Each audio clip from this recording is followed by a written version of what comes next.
তো নমস্কার বন্ধুরা, এডুকেশান কালচার ইউটিউব চ্যানেলে তোমাদের প্রত্যেককে স্বাগতম। তো তোমরা জানো আমি WBSCT অর্থাৎ West Bengal state council of technical and vocational education and skill ডেভেলপমেন্টের সেকেন্ড সেমিস্টারের সাজেশান আপলোড করছি। এখন আমরা আপলোড করছি অ্যাপ্লাইড ফিজিক্স 2 এর সাজেশান। অলরেডি এর পার্ট 1 এবং পার্ট 2 এর যে MCQ সিরিজটা চলছে তার কিন্তু পার্ট 1 এবং পার্ট 2 আপলোড হয়ে গেছে। অর্থাৎ টোটালে 10টা প্রশ্ন আমি অলরেডি প্রশ্ন এবং তার সলিউশন করিয়ে দিয়েছি। আজ আমরা চলেছি পার্ট 3-তে। তো চলো দেখে নিই পার্ট 3-র প্রত্যেকটা প্রশ্ন এবং তার উত্তর। কি বলছে দেখো, the energy of the first excited state of hydrogen atom is option A -13.6 electron volt, option B -3.4 electron volt, option C -1.151 electron volt, option D none of this.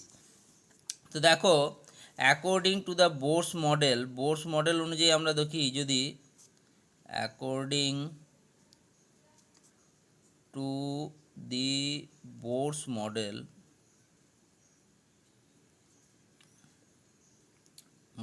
অনুযায়ী আমরা যদি দেখি এনার্জি অফ এন সেল, ঠিক আছে, হয় এটার formula হচ্ছে -13.6 by হচ্ছে এন স্কোয়ার ইলেকট্রন ভোল্ট। এটা হচ্ছে বোর্স মডেল অফ এনার্জি অনুযায়ী এনার্জি অফ এনএচ সেল, ঠিক আছে। এখন ফর ফার্স্ট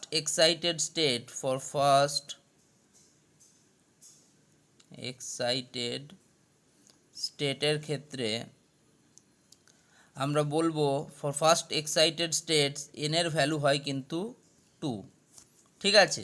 তো এনের ভ্যালু এখানে 2 পুট করে দিই, তাহলে এনার্জি অফ 2 মানে ফার্স্ট এক্সাইটেড স্টেটের কত হবে, -13.6 divided by 2 square electron volt. অতএব -13.6 ডিভাইডেড বাই 4 ইলেকট্রন ভোল্ট। তাহলে এখান দিয়ে পাচ্ছি দেখো 4 3 12, 4 4 16, মানে 3.4 -3.4 ইলেকট্রন ভোল্ট, ঠিক আছে।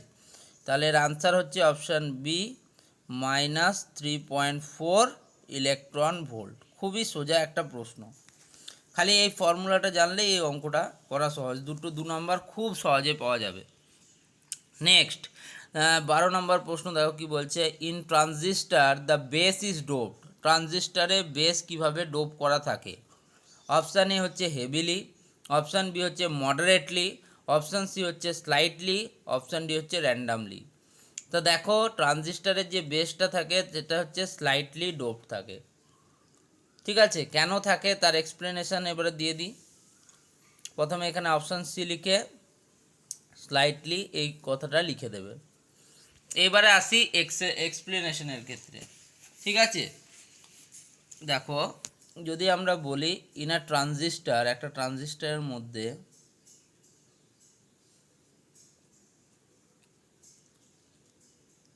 ট্রানজিস্টার বেস কি হয়, দি বেস ইজ লাইটলি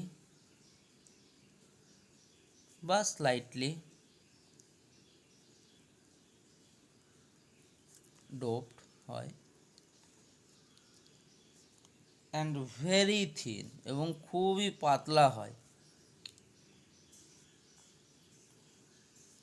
এই স্ট্রাকচারটা কি ইনশিওর করে? দি স্ট্রাকচার ইনশিওরস দ্যাট কি মোস্ট যে চার্জ পার্টিকেলগুলো আছে, most charge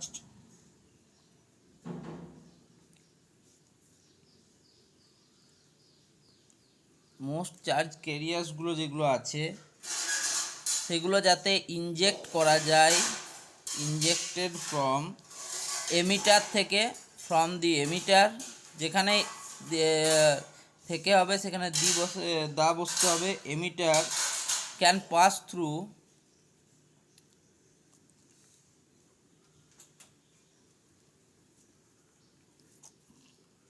can pass through to the collector, কালেক্টরের মধ্যে দিয়ে যাতে পাস করে যায়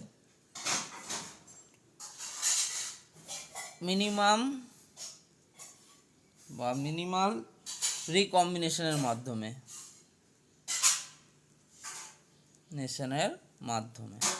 তো কি বলছে in transistor the base is doped slightly বা লাইটলি, তার কারণ হচ্ছে ট্রানজিস্টারের যেটা বেস থাকে সেটাকে লাইটলি বা স্লাইটলি ডোপ করা হয় এবং খুবই পাতলা করা হয়।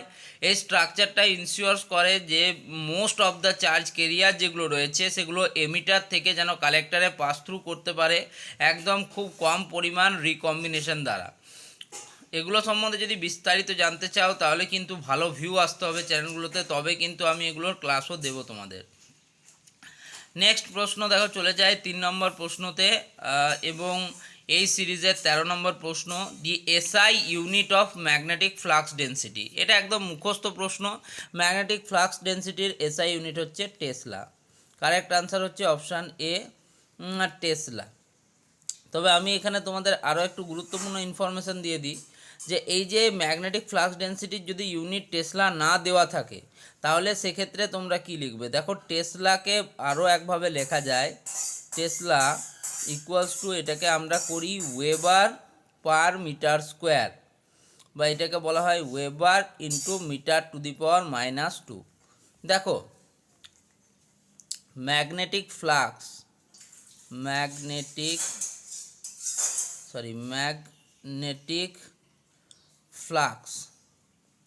ডেন্সিটি, এটাকে লেখা হয় ম্যাগনেটিক ফ্লাক্স ডেন্সিটিকে লেখা হয় ম্যাগনেটিক ফ্লাক্স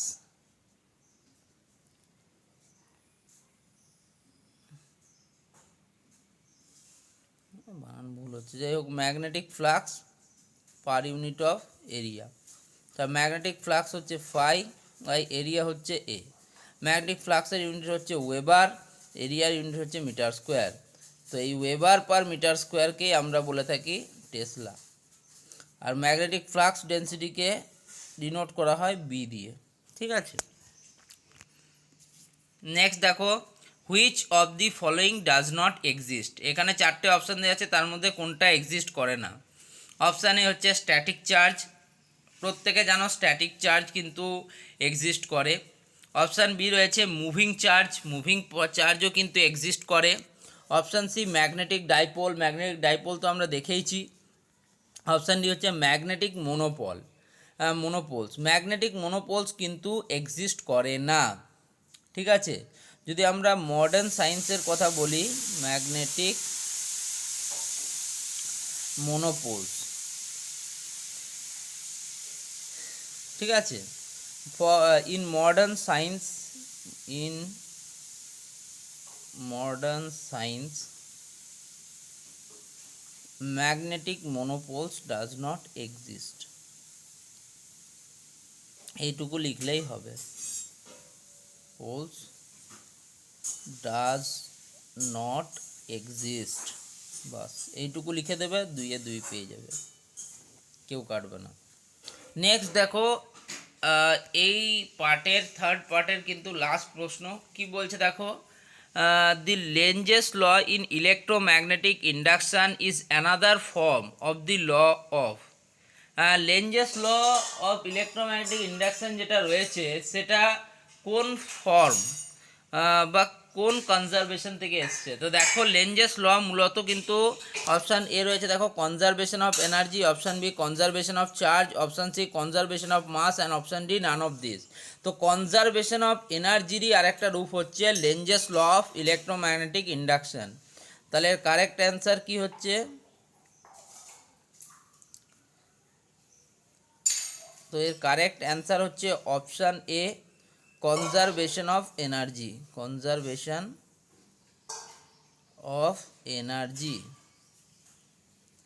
কি বলছে দেখো, এক্সপ্লেনেশন আমি দিয়ে দিচ্ছি।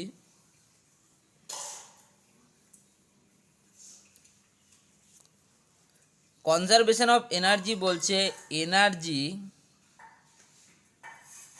ক্যান নাইদার বি ক্রিয়েটেড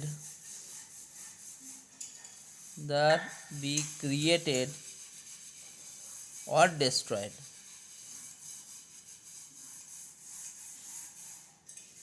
তো লেঞ্জেস লয়ের ক্ষেত্রে কি হচ্ছে, লেঞ্জেস লয়ের ক্ষেত্রে একটা লুপ ক্রিয়াশীল হয়, সেক্ষেত্রে যে কারণের জন্য তোমার তৈরি হচ্ছে সেই কারণটাকেই বাধাপ্রাপ্ত করে। এর মানে কি হচ্ছে, এনার্জিকে কিন্তু ক্রিয়েট করা যাচ্ছে না, সেই জন্য এটা কনজারভেশন অফ এনার্জি মেনে চলে। ঠিক আছে, তো এটা হলো পার্ট 3 আমরা কমপ্লিট করলাম। পার্ট 4 আসবে আজ বিকেলে। ধন্যবাদ সকলকে।